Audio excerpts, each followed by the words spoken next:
Good morning, students. I myself, Andy Joshi.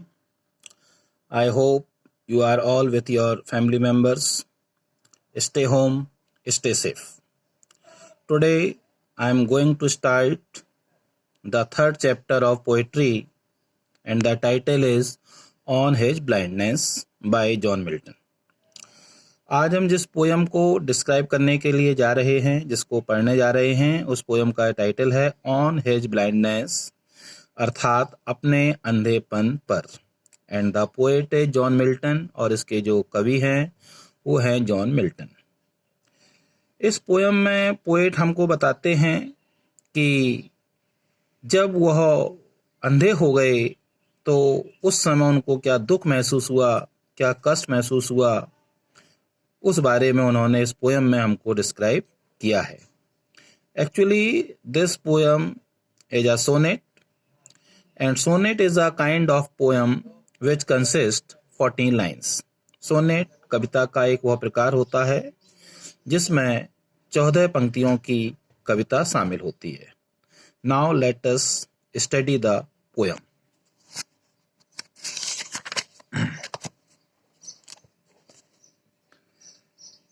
When I consider how my light is spent, कवि अपने आप से प्रश्न करता है। When I consider how my light is spent, जब मैं ऐसा सोचता हूँ, विचार करता हूँ, किस प्रकार मेरे आँखों की रोशनी समाप्त हो गई है। Ere half my days, मेरी आधी उम्र में ही, in this dark world and wide, इस विशाल अंधकार पूर्ण संसार में। And that one talent which is dead to hide, और एक वह गुण जिसको छिपाना मृत्यु के समान है, अर्थात एक गुण। यहाँ पर कवि अपने उस गुण के बारे में बात कर रहा है जो उसे ईश्वर के द्वारा प्रदान किया गया है, अर्थात कविता लिखने का गुण। वो कहता है कि ईश्वर ने मुझको कविता लिखने का एक गुण प्रदान किया है, और यदि अब मैं अंधा हो गया हूँ और यदि मैं अपने इस गुण का प्रयोग नहीं कर पाता हूँ, अपनी इस प्रतिभा का प्रयोग नहीं कर पाता हूँ, तो उससे बेहतर है कि मैं मर जाऊं। लॉस विथ मी यूजलेस, कवि कहता है वह गुण अब मेरे पास व्यर्थ में पड़ा हुआ है, अर्थात चूंकि मैं अंधा हो गया हूँ 44 वर्ष की उम्र में, इसलिए मैं कविता नहीं लिख सकता, इसलिए वह गुण अब मेरे पास व्यर्थ का पड़ा हुआ है। Though my soul more bent to serve therewith my maker, यद्यपि मेरी आत्मा अर्थात मैं स्वयं कविताएं लिखकर अपने ईश्वर जिसने मुझे बनाया है, जिसने मुझे यह गुण प्रदान किया है, उसकी सेवा करना चाहता हूँ, अपने इस काव्य प्रतिभा का प्रयोग करके कविताओं को लिखकर।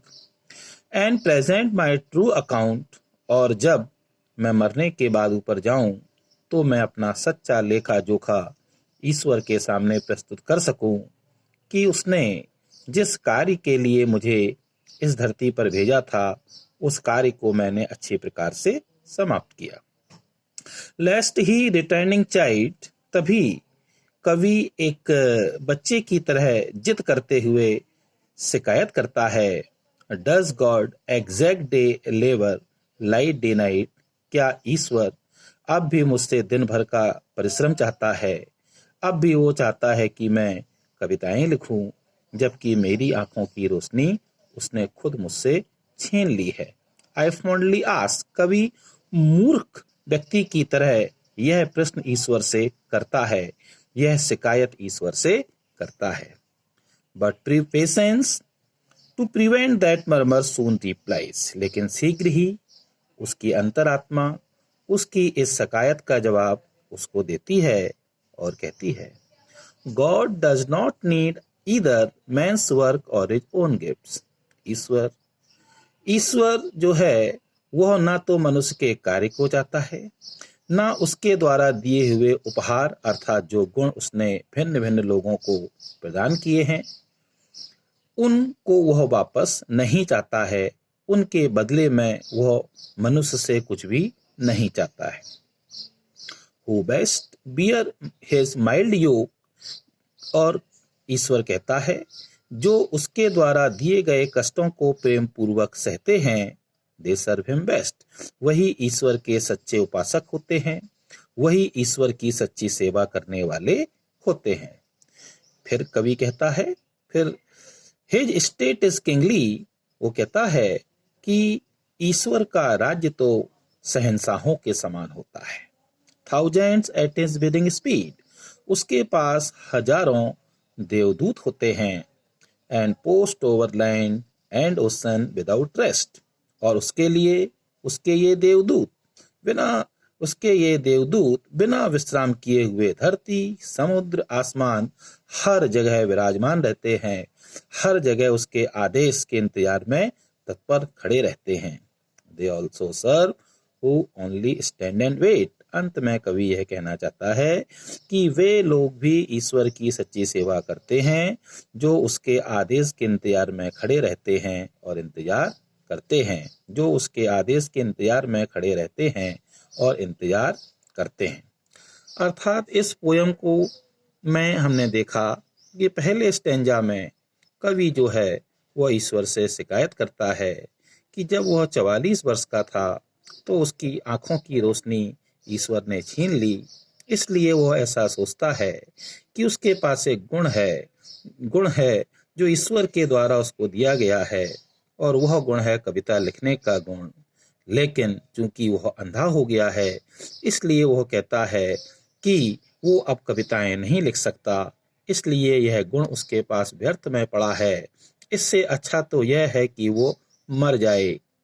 वो कहता है, ईश्वर से पुनः शिकायत करते हुए कहता है कि यद्यपि वह ईश्वर की सेवा करना चाहता है कविताएं लिखकर, और जब मरने के बाद ऊपर जाए तो वो ईश्वर के सामने अपना सच्चा लेखा जोखा प्रस्तुत कर सके, अर्थात जो गुण ईश्वर ने उसको प्रदान किया था उस गुण को का वह सदुपयोग करके अपना जीवन बिताए और मरने के बाद ऊपर जाए।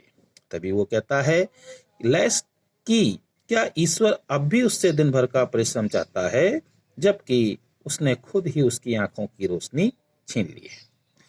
स्टैंजा नंबर 2 में कवि की अंतरात्मा उसको जवाब देती है, कवि को एहसास होता है, कवि ईश्वर की महानता को स्वीकार करता है और उसकी अंतरात्मा उसको जवाब देती है कि ईश्वर मनुष्य के कार्य को नहीं चाहता, वह उसके द्वारा दिए गए उन उपहारों को भी नहीं चाहता जो उसने मनुष्य को प्रदान गुण स्वरूप किए हैं।